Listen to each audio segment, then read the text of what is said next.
WTOL-TV, Toledo. Straight from the newsroom, this is Toledo 11 News.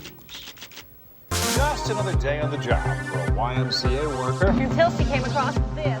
Were set up and students were painting welcome signs.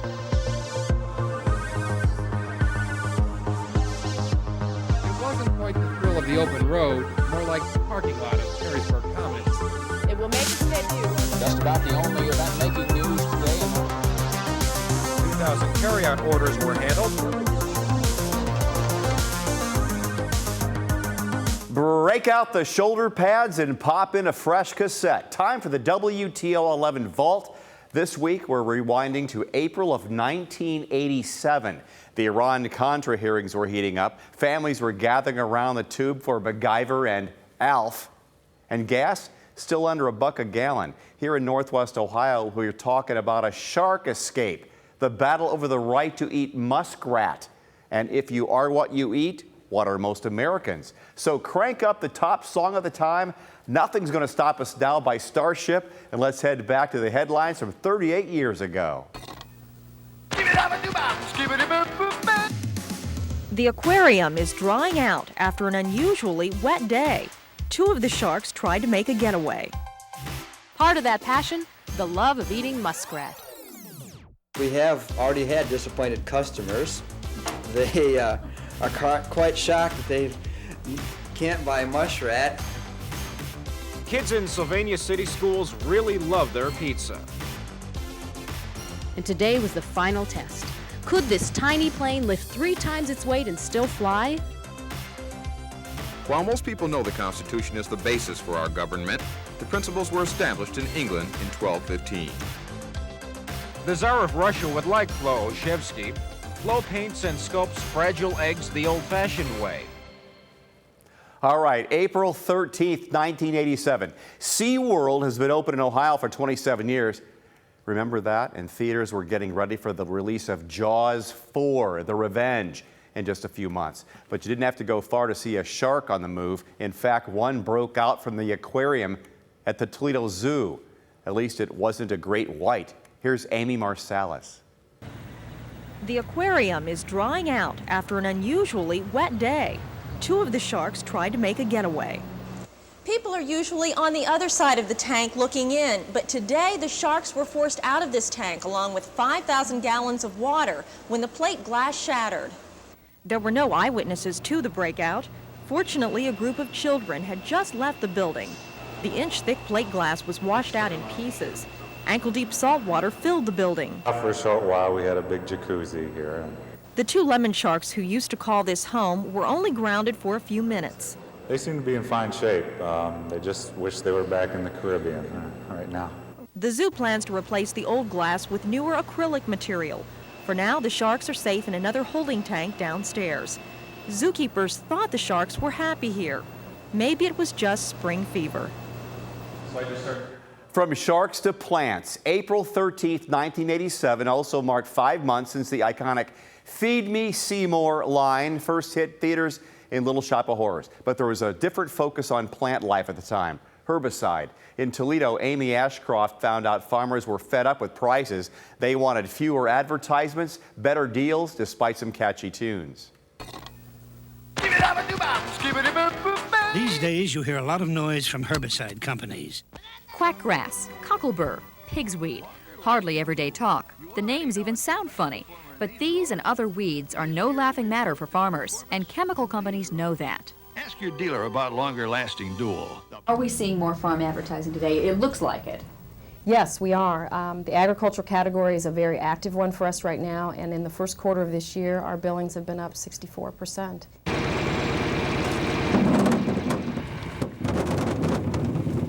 Tom Grams and his father are planting potatoes.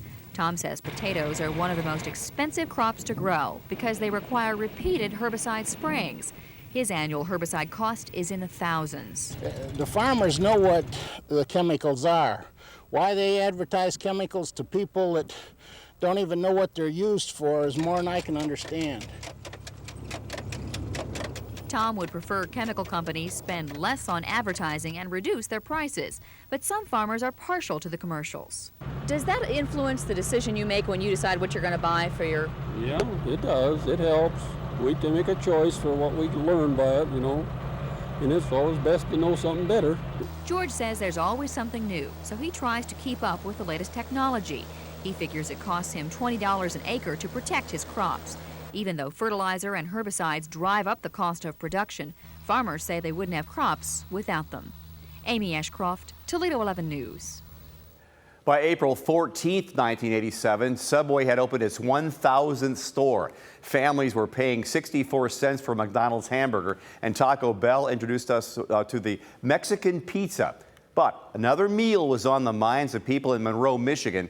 Linda Joyce shows us why there was an uproar when the state said no to feasting on a river rodent. Monroe, Michigan, a town of more than 20,000, rich in tradition and proud of several hundred years of French heritage.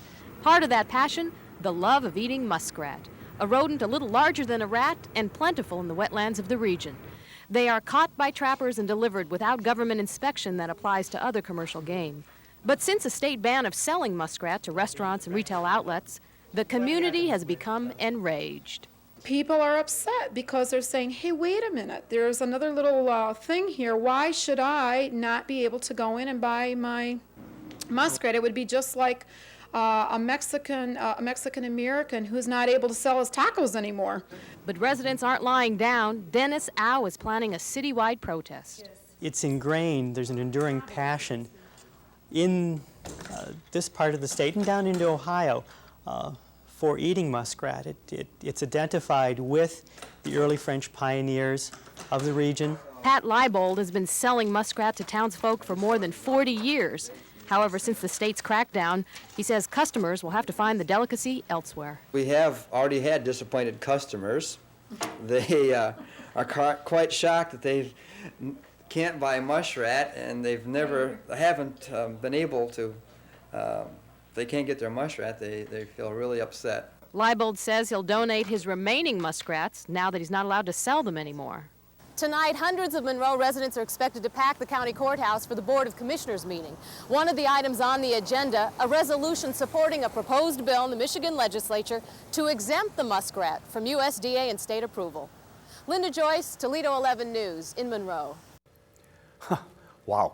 If you turned on the TV on April 15th, 1987, you see commercials some of us still talk about today. We're talking Spuds MacKenzie for Budweiser, the Monopoly game at McDonald's, and the features of the Mercury Tracers. We're still 5 years away from the USDA introducing us its own food pyramid, but the adage, you are what you eat, was around. So Dick Berry set out to explain what nutritional value favorite food really had to offer. Kids in Sylvania City schools really love their pizza. It's #1 on the system's menu and very nutritious. Some of the pizza products have a equivalent of meat and cheese, but it must equal 2 ounces of protein. But is the pizza kids are eating outside of school equally nutritious? The Agriculture Department has just dropped a proposal setting minimum standards for the amount of cheese used in frozen pizzas. Each pizza would have to contain 12% cheese, half of which would be natural cheese. The proposal was supported by farm organizations, including dairy interests. Opposition came from pizza manufacturers and consumers. Current USDA rules define pizza as a bread-based meat product with tomato sauce, cheese, and meat topping. But the rules do not define cheese or specify a minimum amount.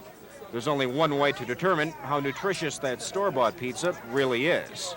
If you look at ingredients, the order in which they appear determines the amount. In other words, the #1 product here in this pizza would be tomatoes, low moisture, part skim mozzarella cheese. So don't worry if you think your son or daughter eats too much pizza at school. It's healthy. But the next time you see them taking one out of the refrigerator at home, check out the label. Dick Berry, Toledo 11 News. Here's a throwback. Remember smoking in restaurants? That was allowed until 2007. Now, if you were on a flight in April 15th, 1987, you might have ever been allowed to light up on the air. It would be the next year, 1988, when the U.S. banned smoking on domestic flights less than 2 hours long. But we're not talking smoking on planes with this next story. We're talking planes that really smoke the competition, even though they're a little smaller than you might expect. Linda Joyce has the story. At first glance, this small airplane appears to be just like any other model aircraft. Only this design could have a patent.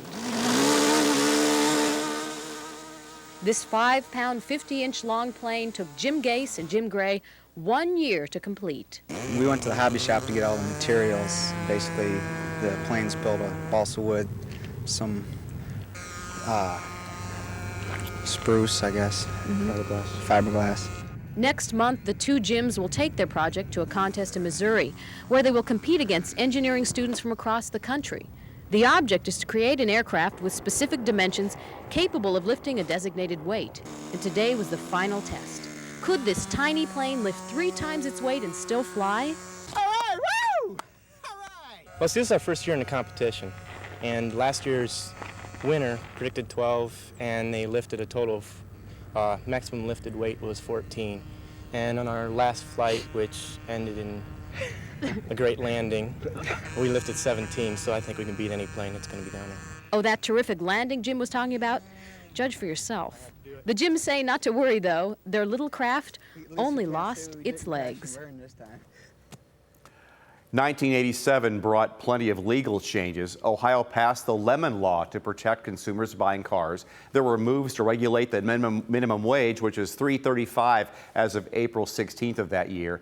And there was a focus on preventing employment discrimination, permitting parental leave, and protecting workers from wrongful termination. But nothing quite like what the Magna Carta did. On that day, a copy of that historic document signed by King John in 1215 made its way here to Toledo. Jim Proctor got to see it firsthand.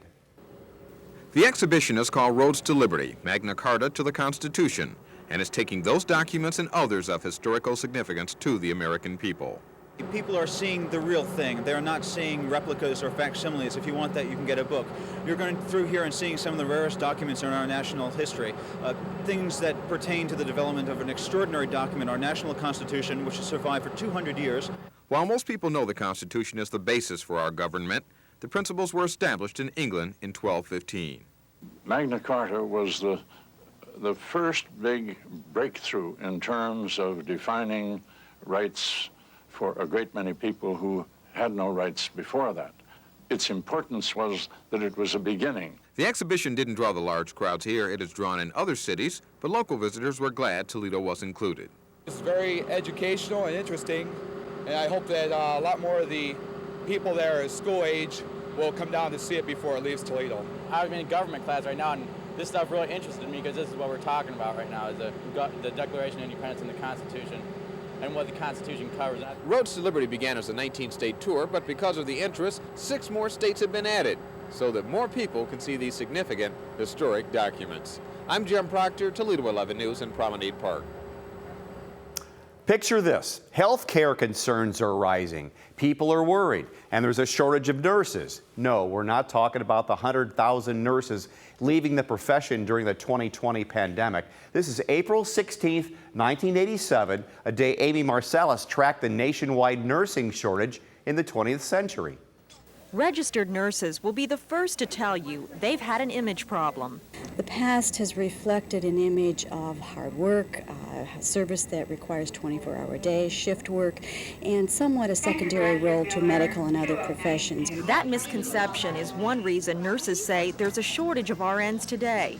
Another reason, more young women are seeking careers in non-traditional fields that have started opening. And even getting respect from other medical professionals has been a sore point among some nurses over the years. Part of the issue is physicians' education teaches them to be captain of the ship.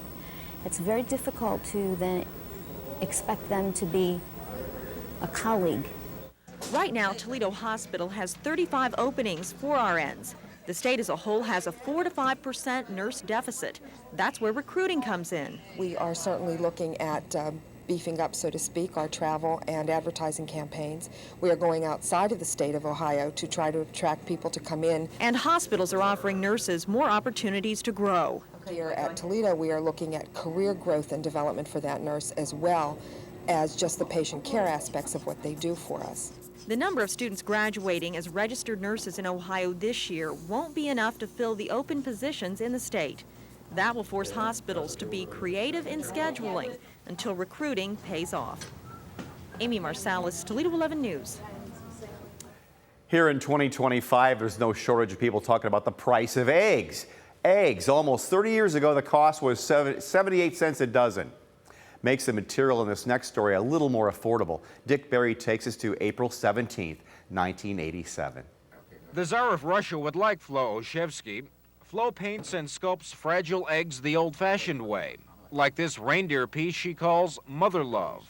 It's dark inside because of the dark forest. Flo is an egger. Her beautiful collection of 75 designer eggs come in all shapes and sizes. Ideas are patterned after those of Carl Fabergé, a legendary Austrian goldsmith who painted ornate eggs for the Tsar of Russia. Fabergé's trademark, any hinged egg that opens up featuring scenery. Flo's favorite creation took 3 months to finish. I started out with putting real tiny pearls, and each section, it has 4 doors to this particular egg. Each section took me 8 hours to put those pearls on. Flo's Jaws egg has sharks cut into the outside shell. Sea serpents float inside.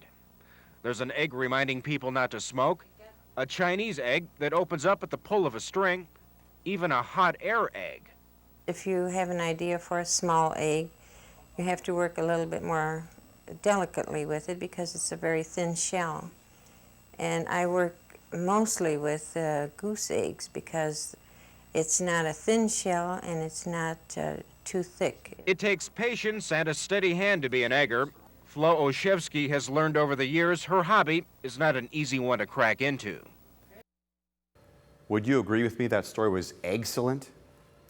April 19th, 1987, a date that shaped the future of animation. The Simpsons made their first appearance on the Tracy Ullman Show, and our producer Josh's mom, Lori, celebrated a birthday that day. We won't tell you which one it is, but it's also Easter Sunday. Families across the globe celebrating the holiday in various ways. Linda Joyce shows us how a traditional Polish family spent Easter Sunday 3 decades ago. Let's testify. For Ann Moore, Easter Sunday begins with morning mass, an important service on this favorite of holidays. This is the word of the Lord. Thanks be to God. And after a quick drive to her home a few blocks away, it's time to greet family and begin a tradition. Every year, the family gathers at Mom's to carry on a Polish custom handed down from generation to generation. It's usually a sausage of some kind, ham, Easter breads, and your Easter bread is normally something that has raisins in it, horseradish, hard-boiled eggs, and then, of course, whatever other little things you want to add of your own. Ann gets a lot of help in the kitchen, and you can see how formal the atmosphere is. She makes all feel at home. She says it wouldn't be Easter, though, without family, and they say the same. Both of our dads are gone, you know, and I've got just a little bit larger family than Dave does, and it's just real special for all of us to get together and be with each other, and unfortunately it doesn't happen too often, and that's why I'm glad there are holidays to get us together like this. Oh, it's something my mother started that I can remember when I was a child. Everybody went to Mom's house, grandkids, everybody. And when Mom passed away, I had to do it for my kids. Think of all those words you use to describe how good something feels. Ann Moore says this holiday brings her joy, happiness, and love. But for 7-year-old Todd Moore, the importance of this occasion may not be as evident. You like to come to visit your grandma on Easter? No. Why not? Too boring. From art with eggs to living history, sharks breathing free. and a battle for the right to eat a river rodent. We hope you've enjoyed this look back to the WTOL 11 Vault. 1987 was a totally tubular time. Join us next week when we dust off more moments from the past, only on the Vault, where every week is a blast from the past. Until then, enjoy this trip to Crosby Gardens from photojournalist Glenn Mazzoni.